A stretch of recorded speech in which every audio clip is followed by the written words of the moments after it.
ಈ ಜಗತ್ತಿನಲ್ಲಿ ಹೆತ್ತ ಕರುಳಿಗಿಂತ ದೊಡ್ಡ ಸೆಂಟಿಮೆಂಟ್ ಬೇರೆ ಯಾವುದೂ ಇಲ್ಲ.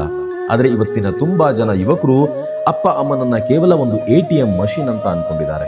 ಯಾವುದೋ ಬೈಕ್ ತಗೋಬೇಕು, ಗರ್ಲ್ ಫ್ರೆಂಡ್ ಜೊತೆ ತಿರುಗಾಡೋದಕ್ಕೆ ದುಡ್ಡು ಬೇಕು, ಇಲ್ಲ ಲಕ್ಸುರಿ ಲೈಫ್ ಲೀಡ್ ಮಾಡಬೇಕು ಅಂದ್ರೆ ಕೂಡ್ಲೆ ನೆನಪಾಗೋದು ಅಪ್ಪ ಅಮ್ಮನ ದುಡ್ಡು.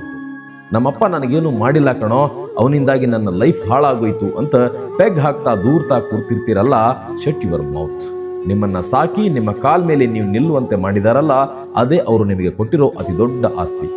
ಅದನ್ನ ಬಿಟ್ಟು ಅವ್ರು ನಿಮಗಾಗಿ ಇನ್ನೊಂದು ಮನೆ ಕಟ್ಟಿಸ್ಬೇಕಿತ್ತ, ನಿಮ್ಮ ಹೆಸರಲ್ಲಿ ಬ್ಯಾಂಕ್ ಬ್ಯಾಲೆನ್ಸ್ ಇಡಬೇಕಿತ್ತ? What a Shem.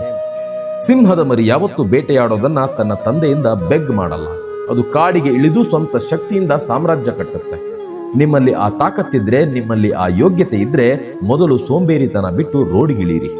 ಅಪ್ಪನ ಬೆವರಿನ ದುಡ್ಡಲ್ಲಿ ಬ್ರಾಂಡೆಡ್ ಶರ್ಟ್ ಹಾಕಿ ಹೀರೋ ತರ ಪೋಸ್ ಕೊಡೋದ್ರಲ್ಲಿ ಸುಖ ಇಲ್ಲ. ನಿಮ್ಮ ಸ್ವಂತ ದುಡ್ಡಲ್ಲಿ ಒಂದು ಸಣ್ಣ ಸೀರೆ ತಂದು ನಿಮ್ಮ ತಾಯಿಯ ಹೆಗಲಿಗೆ ಆ ಪ್ರೀತಿಯಿಂದ ಹೊದಿಸಿ ನೋಡಿ. ಆಗ ಅವರ ಕಣ್ಣಲ್ಲಿ ಬರೋ ಆನಂದ ಬಾಷ್ಪ ಇದೆಯಲ್ಲ, ಅದು ನೀವು ಗಳಿಸೋ ನಿಜವಾದ ಅರಮನೆ. ಕೈಲಾಗದವನು ಮಾತ್ರ ಹಿರಿಯರ ಆಸ್ತಿ ಮೇಲೆ ಕಣ್ಣನ್ನು ಹಾಕ್ತಾನೆ. ಗಂಡ್ಸಾಗಿದ್ರೆ ಅರ್ನ್ ಯುವರ್ ಓನ್ ರೆಸ್ಪೆಕ್ಟ್. ನಿಮ್ಮ ಇತಿಹಾಸ ನಿಮ್ಮ ರಕ್ತದಲ್ಲೇ ಬೆರೆಯಿರಿ. ಬೇರೆಯವ್ರ ಹೆಗಲ ಮೇಲೆ ಬಂದೂಕನ್ನ ಇಡಬೇಡಿ.